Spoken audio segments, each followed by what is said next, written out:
Zaman Nabi Muhammad SAW, fungsi masjid yang pertama, Nabi membuat masjid itu sebagai tempat menuntut ilmu. Makanya kalau ada masjid cuma tempat sholat aja, nggak ada pengajiannya, nggak betul. Karena Nabi selesai mengadakan sholat berjamaah, ada majelis ilmu. Dua, masjid tempat menerima tamu. Makanya nanti kalau kita kebetulan pergi umroh, di sebelah kiri ada tiang. Tertulis di atas tiang itu ada namanya Ustuwanatus Sarir, tiang tempat tidur. Karena di bawah itu dulu tempat tidur Nabi waktu i'tikaf. Ada di atas itu sebelah kiri ngarah kiblat Ustuwanatul Wufud, tiang tamu. Karena di bawah tiang itu dulu Nabi duduk menerima tamu. Bahkan datang tamu dari Najran, Yaman, disambut Nabi di dalam Masjid Nabawi.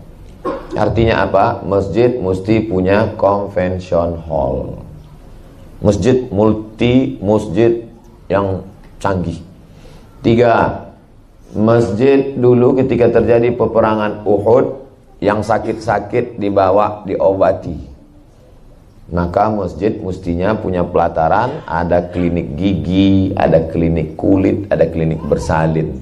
Sehingga yang datang sakit zohir, mentalnya kacau, sakit gigi, mendengarkan ayat Quran, maka batinnya sembuh, syukur-syukur dia taubat. Suara dari pengajian masuk ke ruang-ruang itu sehingga ada convention hall, tempat penyewaan untuk menikah, sehingga orang menutup aurat. Terdengar suara azan, stop. Jadi masjid mesti begitu.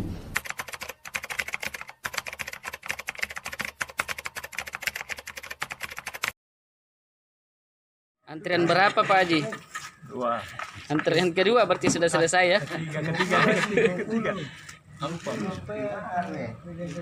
Luar biasa. Pak Haji sudah selesai Pak Haji? Sudah. Mantap. Kita Pak Haji sudah juga? Nunggu antrian. Oh Masya Allah.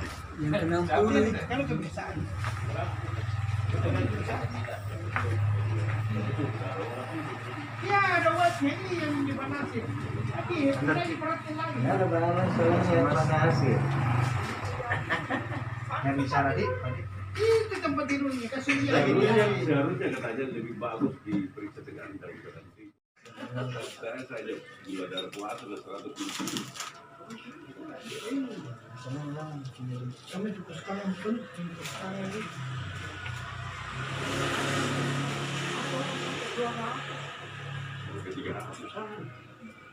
Gula ada juga tidak terdeteksi. 8,9 ya, boleh Pak, tinggi ada gula.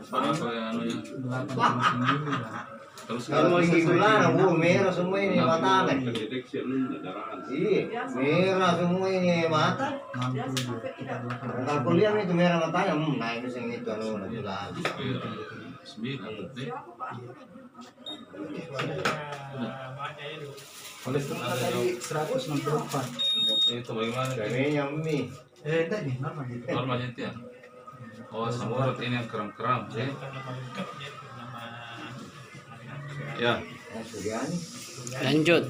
Suryani namanya itu mamanya itu. Yang mana bawah?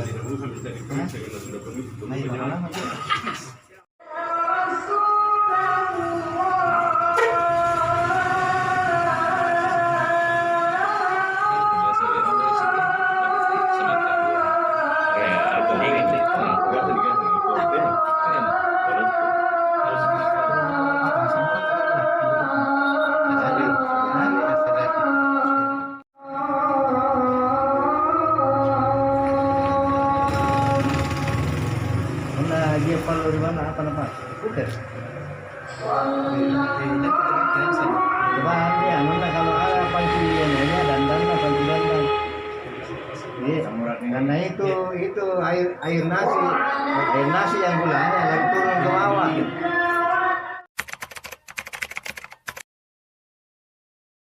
Bismillahirrahmanirrahim. Assalamualaikum warahmatullahi wabarakatuh.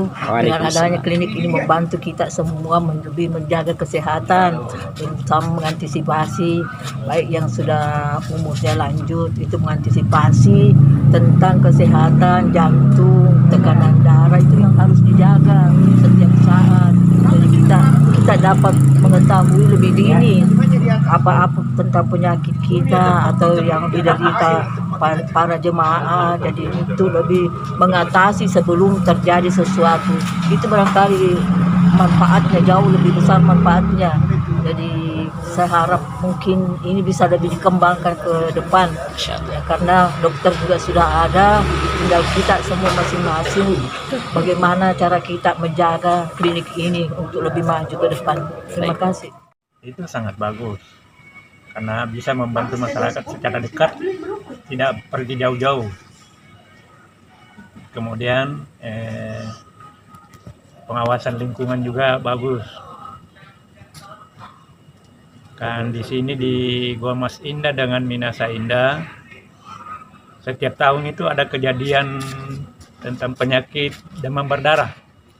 Jadi lingkungan itu sangat perlu dijaga.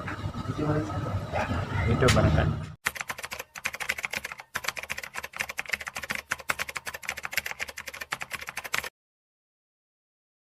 Oke, assalamualaikum warahmatullahi wabarakatuh. Waalaikumsalam warahmatullahi wabarakatuh.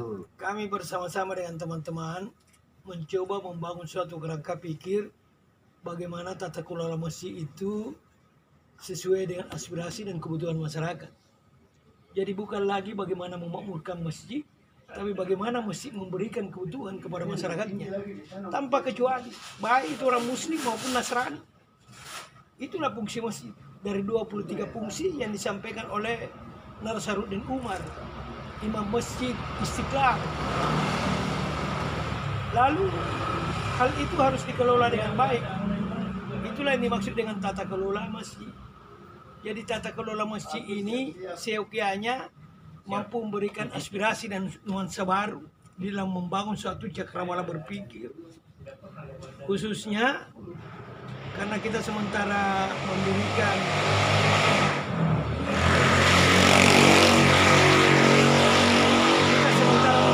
poliklinik. Jadi poliklinik itu kaitannya dengan bagaimana promosi kesehatan. Jadi promosi kesehatan itu bagaimana membuat orang mencegah jangan sampai sakit. Itulah promosi kesehatan. Lalu bagaimana menata lingkungan. Lalu bagaimana memanfaatkan sumber daya. Jadi memanfaatkan lingkungan dan menata sumber daya agar mereka mampu punya ketahanan. Ketahanan di dalam bagaimana mengelola kesehatan itu agar mereka tidak sakit. Itulah yang diinginkan dunia. Sehingga penduduk Jepang itu 90 tahun usia harapan hidup. Jadi dia nanti meninggal pada saat 90 tahun. Indonesia harus mengikuti jejak itu. Nah, oleh karena itu, cara berpikir yang positif itu harus dimulai dari masjid. Tidak dimulai dari mana-mana. Karena masjid itu baitullah, masjid itu akhlakul karim. Salah satu tujuan hidup itu bagaimana kita bisa berakhlak. Itulah jaminannya surga. Jadi setiap pengurus masjid mampu memahami apa fungsi dan kewenangan masjid di dalam menata sesuai dengan kebutuhan masyarakat tanpa kecuali. Kalau itu bagian dari pengantar, maka kita masuk pada teknis. Di sini ada 2 atau 3 bisa 4 sumber daya, baik itu dokter maupun peranata kesehatan, katakanlah bidan dan seterusnya. Nah, inilah kita kelola dengan baik sehingga mereka mau dan mampu memberikan sesuatu pemikiran baru terhadap jamaah dan masyarakat di luarnya. Oleh karena itu, momen ini kita harus manfaatkan dengan baik tanpa terkecuali. Sehingga mudah-mudahan kita semua, karena kita sehat, punya produktivitas yang tinggi, mampu beribadah dengan baik, amalannya tinggi atau amalannya banyak. Itulah yang dimaksud dengan produktivitas. Kalau kita sakit-sakitan, amalannya kurang, produksiannya rendah. Dan kalau dalam ilmu ekonomi bisa tidak dapat uang. Itulah tujuannya ilmu kesehatan. Oleh karena itu tujuan hidup yang pertama harus sehat dulu. Kalau dia sehat, punya proses yang tinggi, kalau punya proses yang tinggi, bisa bekerja dengan baik, bisa beribadah dengan baik, amalannya banyak. Kebalikannya kalau sakit tidak mungkin. Itu yang kedua. Yang ketiga, bagaimana setiap jemaah atau katakanlah masyarakat mampu mengenali dirinya untuk mempertahankan bagaimana pola hidup sehat, pola hidup bersih dan sehat, sehingga dia mampu membangun suatu ketahanan di dalam ketahanan bagaimana dia bisa hidup sehat, mempertahankan sehat sebelum dia sakit. Itulah antisipasi dalam promosi kesehatan. Lalu selanjutnya juga bagaimana setiap masyarakat atau jemaah mampu mengenali protein yang bisa dia makan, yang bisa dia manfaatkan, baik itu pada lingkungan yang ada di rumahnya, yang bisa dimanfaatkan seperti buah-buahan, sayur-sayuran. Apalagi kalau dia mencoba memberikan satu pemikiran baru bahwa dia harus kenali obat-obat yang ada di rumahnya itu, sehingga sumber daya ini dapat dimanfaatkan dengan baik. Seperti yang saya sampaikan tadi. Lalu yang tidak kalah pentingnya, ukhuwah Islamiyah, bagaimana kita bisa berpegangan tangan bersama-sama untuk saling nasihat-menasihati di dalam menjaga pola makan, pola hidup. Itu yang tidak kalah pentingnya. Karena setiap manusia itu atau setiap makhluk hidup pasti punya bibit penyakit. Kapan bibit penyakit itu bisa masuk? Ketika kita punya ketahanan daya tubuh itu rendah. Itulah masuk penyakit. Makanya kita harus saling menasihati, saling menjaga.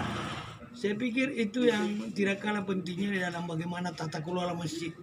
Dan ini harus dimulai dari cara kita bersama-sama supaya bisa menjadi satu role model. Karena role model ini penting untuk masjid-masjid yang lain. Saya kira itu saja yang tidak kalah pentingnya untuk kita bersama-sama memahami tugas dan fungsi bagaimana masjid itu bisa memberikan kemaslahatan kepada jemaah masyarakat. Saya kira begitu Pak Ustaz. Siap.